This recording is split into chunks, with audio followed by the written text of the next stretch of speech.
জানো তো আমরা হঠাৎ বড় কাছারি যাবো বলে সকাল সকাল বেরিয়ে পড়েছি। আসলে প্ল্যানিংটা হঠাৎ করেই হয়ে গেছে।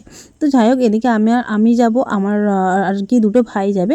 আমি বলতে আমি আর তোমাদের দাদা ভাই যাবে। তো অনেক দূরে জার্নি বলে তোমাদের দাদা ভাইয়ের পক্ষীর আজকে একটু ভালো করে খাইয়ে নিল।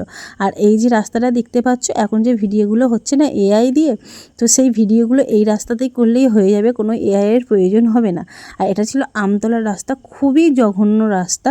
মানে এটা যে কী মানে বাজে রাস্তা সেটা একমাত্র বুঝতেই পারছি। আর অনেকটা দূরে যাননি বলে আমি চুড়িদারই পরে গেছি। সাধারণত আমি কোথাও পুজো দিতে গেলে আমি শাড়ি পরে যাই। তো এখন মানে তখন গিয়ে মনে হয়েছিল না, আমি শাড়িটা পরে আসিনি, খুবই ভালো করেছি।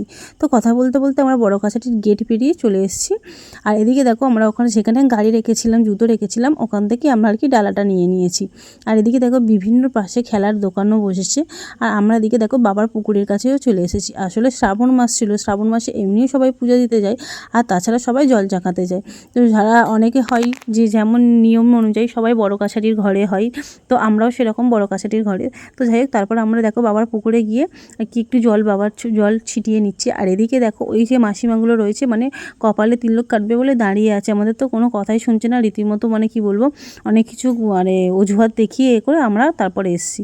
আসলে পূজা দেবো তো সেই জন্য তারাই আছে। আর তিলক তো অবশ্যই নেব, কিন্তু সেটা পূজা দেওয়ার পর। দেখো তারপর আমার তোমাদের দাদা ভাই আর আমার দুটো ভাই, ওরাও একটু গঙ্গা জল মানে বাবার পুকুরের জল ছিটিয়ে নিল। আর এই যে দেখতে পাচ্ছ ভাই ওপরে দাঁড়িয়েই আছে, আর এদিকে তোমাদের দাদা ভাইও গঙ্গা জল ছিটিয়ে নিচ্ছে। এই যে দেখো ছোটো ভাইও দাঁড়িয়ে আছে।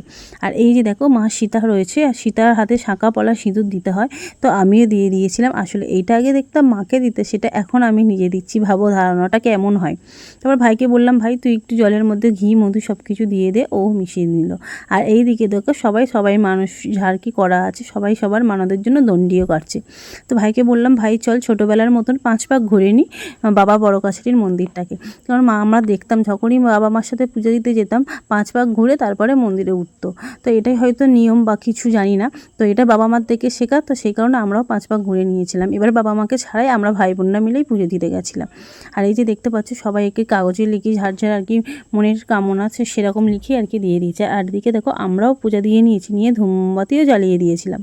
আসলে শ্রাবণ মাস, তার উপর তো ভিড়, আর সবাই 12টার পরে মানে এত হারে ভিড় হয়েছে কি বলবো তোমাদের, মানে খুব ভালোই ভিড় হয়েছিল। আর এদিকে দেখো সবাই পূজা দিতে চলে এসেছে।